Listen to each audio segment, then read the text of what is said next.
Apa kabar? Assalamualaikum warahmatullahi wabarakatuh. Senang sekali bisa kembali menjumpai Anda semua. Ini soal pernyataan sikap para purnawirawan itu terus bergulir. Dan kemarin secara mengejutkan itu ternyata Pak Prabowo membahas ini secara khusus dengan senior TNI yang lain yang sekarang jadi penasihat khususnya, yakni Jenderal TNI Wiranto. Dan Pak Wiranto kemudian memberikan penjelasan kepada wartawan. Ini banyak juga yang kaget, ini udah lama sekali nggak, Pak Wiranto nggak muncul, tiba-tiba muncul memberikan penjelasan itu. Saya akan ajak Anda kembali berbincang dengan Bung Slamet Ginting, ini seorang analis politik dan militer dari Universitas Nasional Jakarta. Assalamualaikum Bung Ginting. Waalaikumsalam warahmatullahi wabarakatuh. Ya, Bung Iya, Hersu, iya, sehat ya? ya sehat-sehat, alhamdulillah, alhamdulillah. Jadi seru ini ya, Bung Ginting ya, kalau Hmm. kemudian Pak Wiranto juga ikut, ya walaupun bahasanya halus, tapi menurut saya itu kita bisa tafsirkan ada pergeseran ya dari sikapnya Pak Prabowo dalam menyikapi sikap-sikap kritis di luar pemerintahan. Kan biasanya beliau ada profesor nyinyir, ada yang lucu-lucuan dan sebagainya. Sekali ini beliau menyatakan menghormati dan memahami. Katanya mereka satu alma mater, satu perjuangan gitu. Nah, orang Ya, yang ya. banyak mengamati soal militer itu, Anda bisa tafsirkan seperti apa? Dan termasuk komunikasi politiknya ya, Anda kan juga expert di situ gitu. Iya, iya. Saya kira apa yang dikemukakan oleh Jenderal Wiranto sebagai penasehat ya, Ya. penasehat khusus Presiden bidang politik dan pertahanan keamanan, Hmm. ini sifatnya klise ya, Lisa dan ya.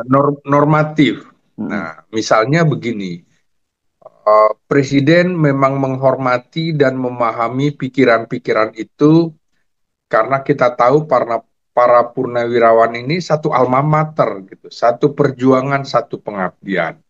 Nah, tentu punya sikap moral yang sama dengan jiwa Sabta Marga dan Sumpah Prajurit. Karena itu Presiden memahami tuntutan atau apa istilahnya saran dari para purnawirawan ini. Ini menarik menurut saya, Bung, karena mengandung dua makna ya dalam penjelasan Wiranto itu. Pertama gini, Wiranto kan juga termasuk jenderal senior yang di atasnya Prabowo. Tentu orang akan melihat juga begini, mengapa Wiranto ya yang menjadi juru bicara di dalam kasus atau pembahasan tentang petisi dari Forum Purnawirawan Prajurit TNI. Karena Prabowo dengan Wiranto kan hubungannya tidak cukup baik, Bung, selama barangkali sejak era pergantian kepemimpinan nasional dari Presiden Soeharto ke Presiden Habibie sampai dengan terakhir-terakhir. Jadi baru sekarang ini aja sebenarnya hubungan menjadi lebih baik. Nah, maka saya juga harus memahami karakter Jenderal Wiranto. Siapa Jenderal Wiranto dan siapa Jenderal Prabowo dalam kancah dinamika persaingan di elit militer. Mereka kan pernah juga bersaing dalam tanda petik, seperti kalau kita mengingat kasus eh, apa namanya Malari, peristiwa malapetaka 15 Januari 1974, persaingan antara Jenderal Sumitro dengan uh, Mayor Jenderal Ali Murtopo, ya, asisten khusus presiden, asisten pribadi istilahnya dulu. Ya, asperinya Pak Harto ya. Aspri, Hmm. ya, ya, ya. Jadi uh, kalau saya tuh masih penasaran gitu, Hmm. apa iya ini terjemahan dari pertemuan Wiranto dengan Prabowo sehingga Hmm. cara menyampaikannya seperti ini. Jadi kan harus kita kritisi juga, Bung. Hmm. Hmm. Sebagai pengamat politik dan militer, tentu saya tetap melihat figur keduanya yang pernah berseberangan gitu ya.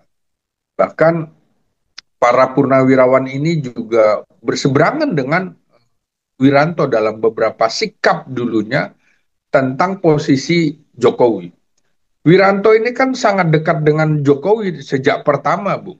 artinya di 2014, 2019. Dan itu artinya kontra dengan Prabowo Subianto, ya kan? Baru bergabung ini kan setelah 2024.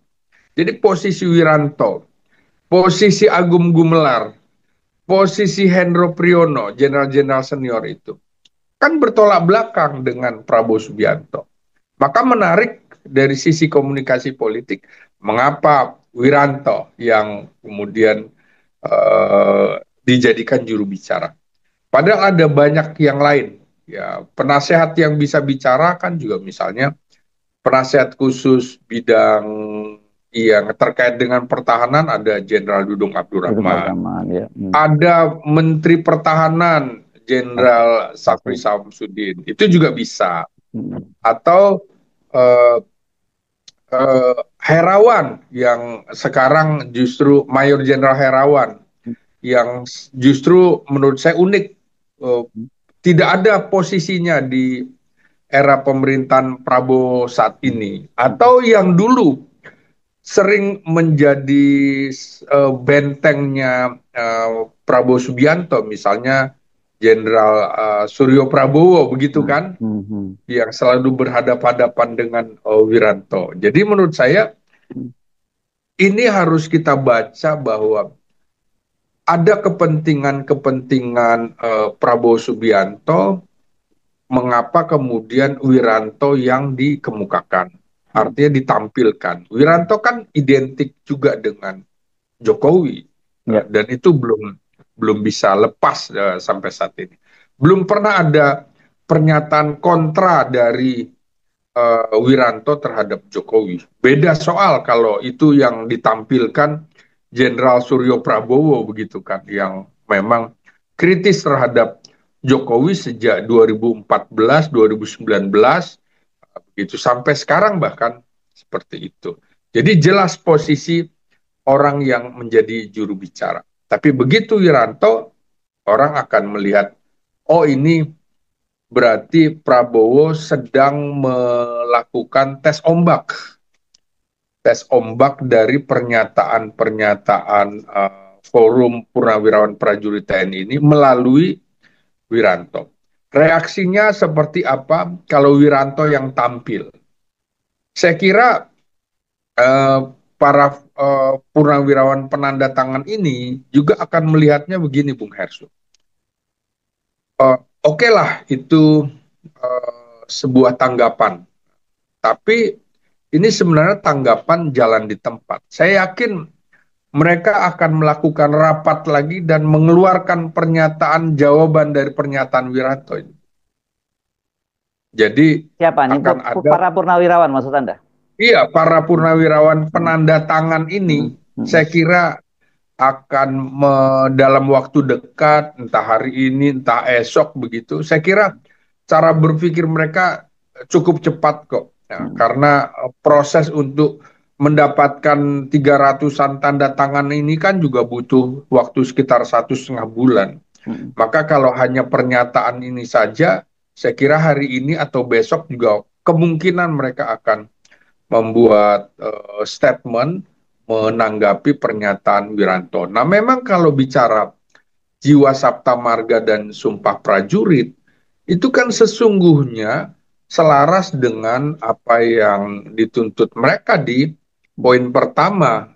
Itu kan terkait dengan jiwa Sabta Marga dan Sumpah Prajurit di poin pertama keduanya dalam Sumpah Prajurit itu dan juga Sabta Marga itu kan poin pertama keduanya menjaga ideologi Pancasila dan Undang-Undang Dasar 1945.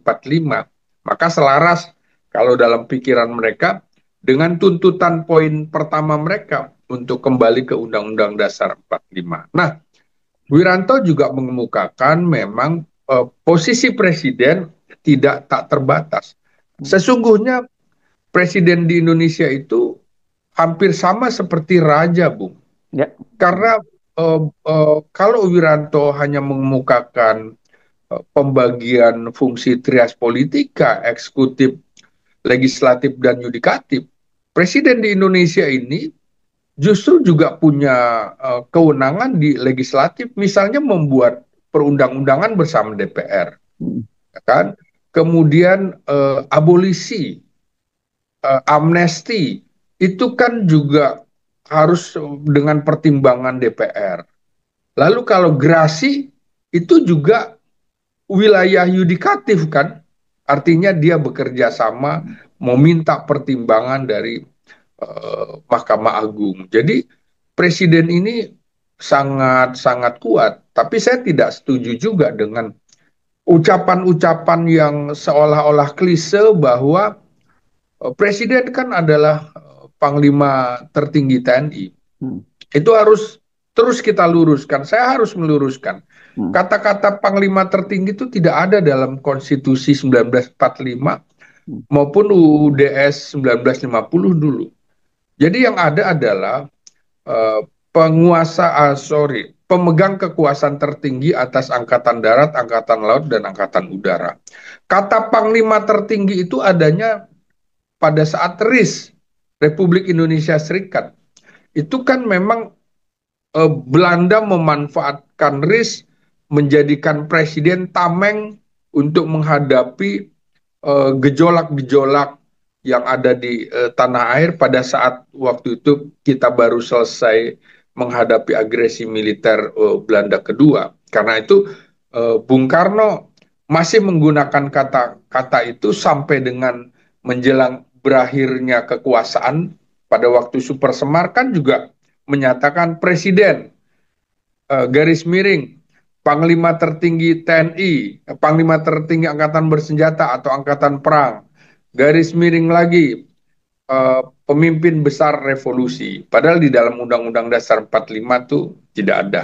Nah, ini penting saya ingatkan supaya kemudian kalau kata-kata Panglima tertinggi itu terus dicantolkan kepada presiden, jadi nanti presiden merasa punya kewenangan semuanya sebagai pengguna kekuatan, pembangun kekuatan, dan juga eh, pengerahan massa. Itu kan sebenarnya pemegang kekuasaan tertinggi apabila menghadapi perang, Bung Hersu.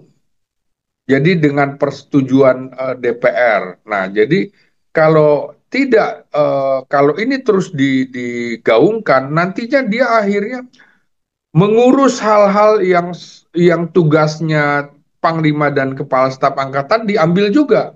Misalnya penempatan posisi bintang 3, bintang 2, Panglima Kotama di TNI. Jadi menurut saya tetap harus dikembalikan, itu urusannya Wanjakti, bukan urusannya presiden. Jadi presiden nggak boleh cawe-cawe gitu ya.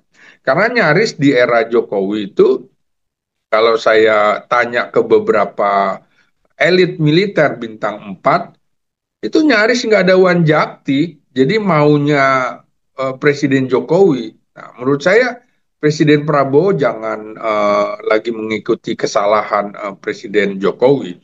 Nah, makanya uh, penjelasan atau tuntutan dari Forum Purnawirawan Prajurit TNI ini juga sebenarnya ingin mengingatkan Prabowo Subianto, apalagi nih, ini ada momen bagus sebenarnya pada saat uh, Prabowo mengutus Jokowi untuk ke luar negeri, ke Vatikan.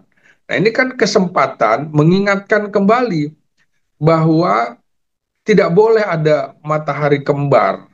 Ini kan sebenarnya salah satu intisari, Bung. Kalau 8 poin itu diperas lagi, intisarinya kan seperti itu, memisahkan eh, eh, Prabowo dengan Jokowi, Hmm. termasuk yaitu tadi kekecewaan mereka kan adalah pada saat ada masyarakat menggaungkan adili Ya. Jokowi dan Hmm. juga makzulkan Gibran, tapi Prabowo Subianto itu menyatakan Hidup di Jokowi. acara Gerindra, hidup Jokowi, hidup Jokowi. Ya, ya. Bagi penanda tangan purnawirawan prajurit TNI ini, Hmm. itu menyakitkan Ya. karena sebenarnya Prabowo dipilih sebagai mandataris rakyat, artinya kedaulatan ada di tangan rakyat, dipilih oleh rakyat, bukan bukan oleh Jokowi gitu, bukan hanya peran Jokowi. Ini kan secara tegas dikemukakan oleh Jenderal Fahru Roji di dalam penjelasannya. Nah, jadi tentu saja uh, uh, forum ini mengingatkan bahwa matahari kembar itu tentu saja akan merusak sistem tata negara. Jadi kalau matahari itu ada dua, tentu analoginya membuat dunia seperti kiamat. Kalau ada dua sinar itu kan membuat kita silau dan kita kemudian biasanya menutup ini di atas mata. Ya, ya, ya. Maka itulah yang disebut kegelapan. Jadi selama Ya. Jokowi masih berperan cawe-cawe, maka selama itu pula Indonesia gelap itu tidak bisa lagi dihindari. Jadi Oke. pesan mereka ya itu tadi sebenarnya kalau mau Indonesia terang, putuskan hubungan dengan penguasa lama dalam hal ini Ya. Jokowi. Itu intisari yang bisa saya tangkap dari tuntutan para purnawirawan prajurit TNI Oke. begitu. Nah, menarik ini Anda tadi menyinggung ya, termasuk mengirim Pak Jokowi ke Vatikan gitu kan banyak orang melihat loh kok masih terus saja menggunakan Jokowi. Tapi Anda tadi kalau saya nggak salah tangkap menyiratkan ini upaya Pak Prabowo menunjukkan gua loh sekarang yang jadi presiden yang berkuasa gitu ya. Jadi lu statusnya Persis, ususan gitu ya kira-kira dan sekali iya. supaya jangan di Solo melulu lah nanti kalau Solo melulu pada datang semua gitu. Iya, iya. Jadi kan harus dimaknai, Hmm. ada makna-makna ganda di dalam Ya, politik itu, panggung depan, panggung belakang. ya, Ini ramai nih karena hmm, ketika Jokowi keluar negeri, hmm. dia posisinya sebagai pasien OCCRP Ah, dan ya. eh, dan warga negara kita juga di luar negeri, terutama di Belanda, ingin mengadukan Hmm, ke Mahkamah Internasional hmm, tentang posisi Jokowi yang banyak melakukan pelanggaran hmm, hak asasi manusia dalam kasus Bawaslu, dalam kasus kilometer 50, dalam kasus beberapa hal yang menurut mereka itu menjadi kontroversi. hmm. Maka kalau kita ingat Rodrigo Duterte, mantan presiden Filipina yang kemudian dibawa ke Mahkamah Internasional Belanda, orang ini sedang ngeri-ngeri sedap nih apa yang akan terjadi Hmm. dengan Jokowi pada saat sekarang sedang keluar negeri dan dia masih disorot sebagai pasien OCCRP gitu loh, Bung. Nah, tentu juga orang berharap tentunya begini. Kalau Jokowi kebetulan yang lain yang berangkat ini adalah pejabat kita yang beragama Katolik gitu Hmm, kan. hmm, Nah, Jokowi kan bukan beragama Katolik. Saya kira juga Prabowo memikirkan hubungan dengan negara konferensi Islam, organisasi konferensi Islam dan hmm, lain-lain. hmm. Dan juga posisi Jokowi yang publik juga khawatir gitu. Semoga jangan sampai Jokowi diminta untuk memberikan pidato pada saat pemakaman. Kan sampai seperti itu kan Bung, publik itu Ya, ya, ya, ya. ya entah itu nyinyir, entah itu Hmm, apa karena khawatir justru nantinya bukan membanggakan Republik malah hmm. sebaliknya. Jadi kalau kita lihat di netizen ini suaranya kejam-kejam ini Bung Iya, Hersul, iya, iya, iya. terutama Ya. dengan kepergian Jokowi ke Vatikan, apalagi pada saat sidang pertama nih sebenarnya soal ijazah, Hmm, soal mobil hmm, SMK, begitu kan? hmm, Yang ini sama-sama dalam kasus anaknya Gepetto ya Pinocchio yang diduga melakukan kebohongan, diduga ya Bung. ya. Nah, jadi ini menarik. Apakah memang ini kebiasaan Jokowi kalau ada sesuatu yang terkait dengan dirinya selalu Hmm, pergi. Nah, maka publik juga menilai, Bung, jangan-jangan ini permintaan dari Presiden Jokowi juga, hmm, mantan Presiden Jokowi, hmm, untuk berangkat ke Vatikan agar menghindari peradilan. Ini kan eh, dalam politik itu hal itu bisa saja terjadi gitu ya, Bu. Ya. Bukan hanya Prabowo mengutus, Hmm. tapi bisa jadi Jokowi meminta Hmm. supaya dia berangkat menghindari hiruk-pikuk politik di tanah air menyangkut dirinya dan keluarganya begitu. Ya, oke. Kalau balik lagi tadi, Anda tadi di depan memberikan peta, peta hubungan peta segitiganya lah antara hubungan dengan Prabowo, Jokowi, dan juga Pak Wiranto, gitu. Yang Anda lihat sebenarnya Iya, Pak Wiranto tuh jelas di masa lalu dia kan Pak Prabowo juga dipecat pada waktu itu juga di eranya Panglimanya Pak Wiranto ya, Bung Ginting ya. iya. Mm-mm. Mm. Nah, tapi kemudian Anda tadi menyatakan pernyataan itu, apakah menurut Anda itu lebih dari itu memang betul pesan seperti yang seperti dikatakan oleh Prabowo seperti itu, atau bahasanya kemudian oleh Wiranto itu dihaluskan? Ya, saya kira menarik juga ya. Biasanya kan Hmm.